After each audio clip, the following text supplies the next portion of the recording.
could you not start to hunt down some of these people who are doing cooking shows out of their house, who are doing all these different shows, identify the people with medium-sized channels and bring them in here, turn their show into something more professional, but take ownership of the show. Rather than charging them for the time, say, hey, we're going to become the partner in your channel. We're going to shoot your cooking show here, and we're going to own half your channel. Yeah. We're going to own this income.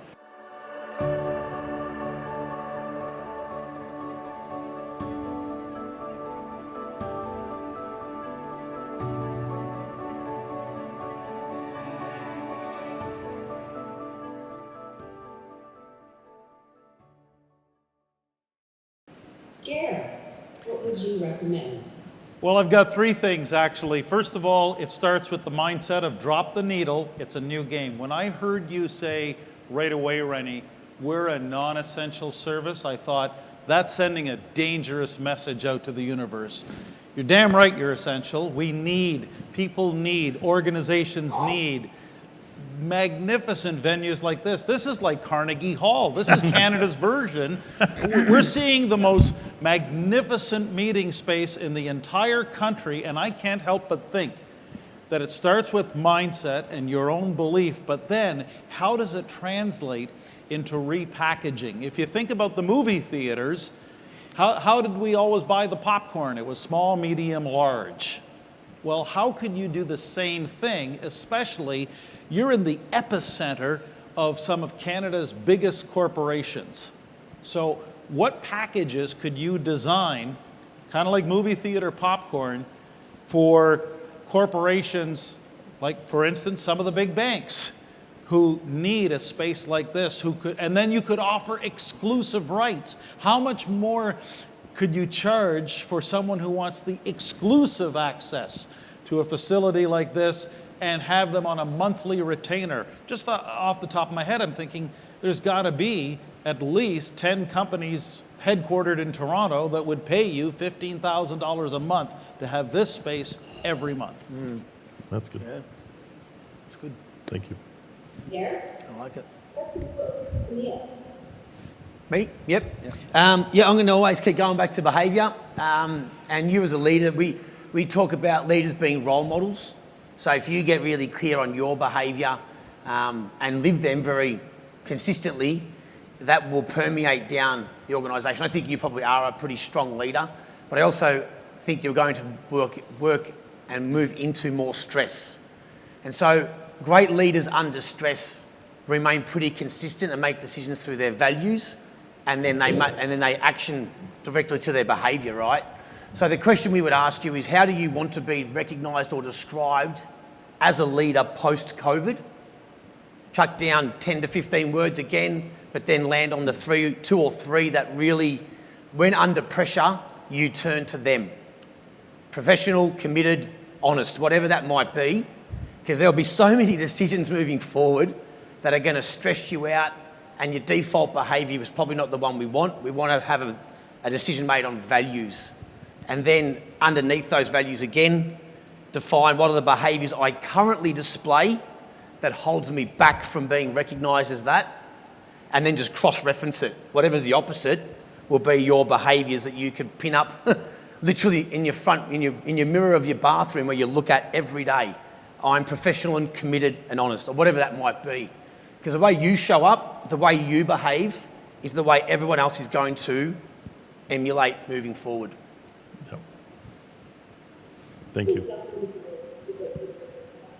Your sound. Say it again.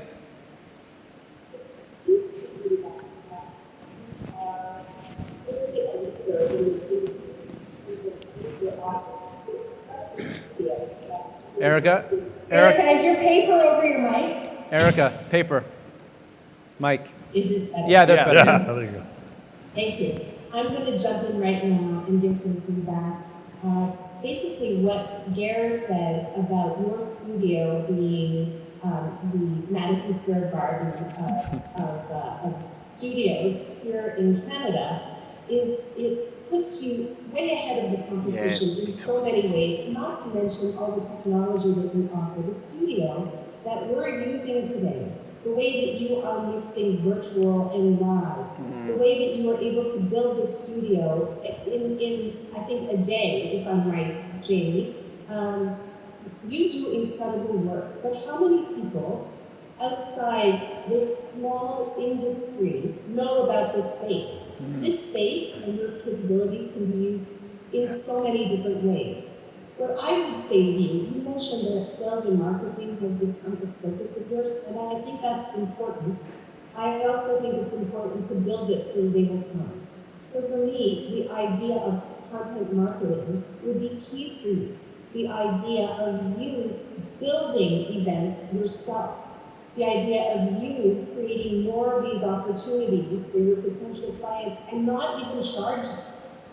And let the word get out about this incredible facility and the incredible skills that your team have. Because if this doesn't cost you a lot of money to do an event like this for us, you don't lose a lot of money. The advertising, the word of mouth, to get people into your space, to me, would be key. Yep. And on that note, I'm going to send Brad over to you, to give him his advice.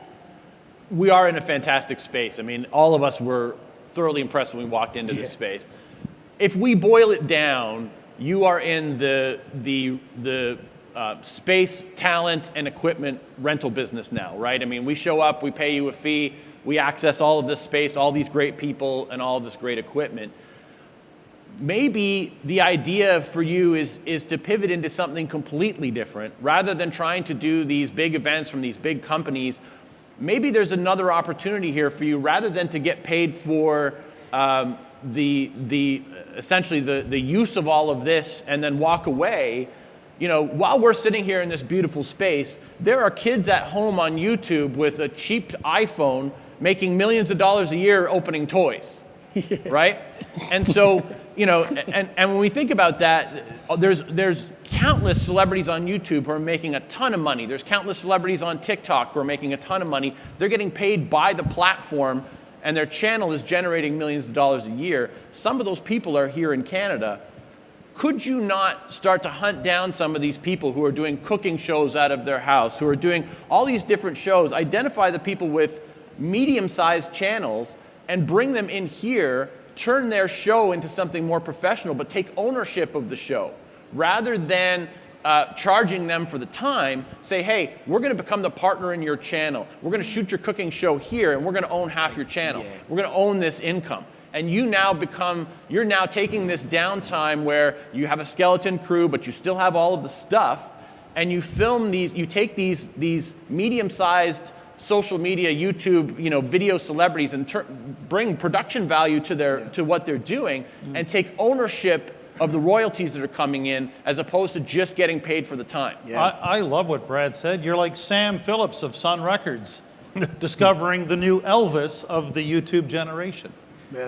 And you could leverage that by building a video around, like Erica said, using content marketing. You could even hold a contest where you show off the space and say, hey, if you're a YouTuber or a podcaster or you have a TikTok channel or something else and you want to come and use this space, make a 60-second video telling us why we should bring you here for free and turn your YouTube show into something more professional.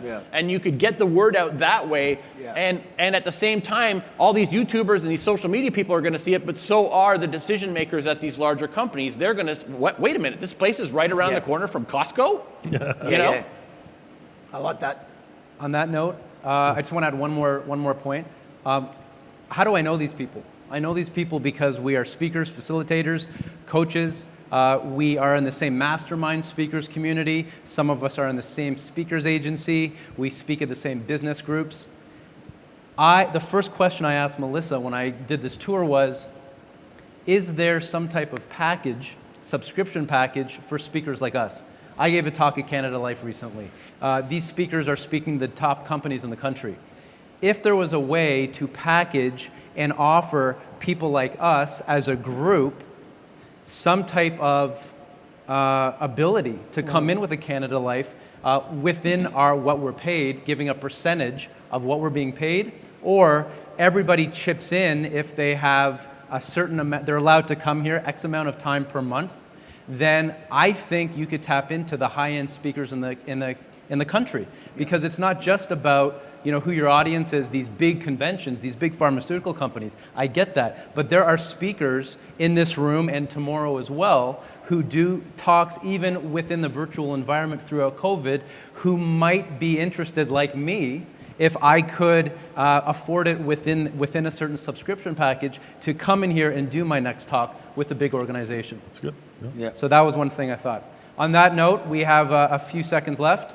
I'd love to catch up with you, Rennie, after this, if not today, shortly, to see which of these could be useful. It's a lot to take in, so that we can find what the next steps are that we can help you in order to solve that problem or parts of the problem to get your business, which is a magnificent Madison Square Garden of events. There's no question. I mean, we're all pretty picky. We see a lot of stuff. And our guests on Zoom, they only have that one image, but we're here and we're a bit in awe of this. And not a bit, a lot in awe of this. So we want to make this work, and we're going to do our best to help you. Thank you, guys. Thank you, Thanks, Rennie. everyone. Okay, we're good.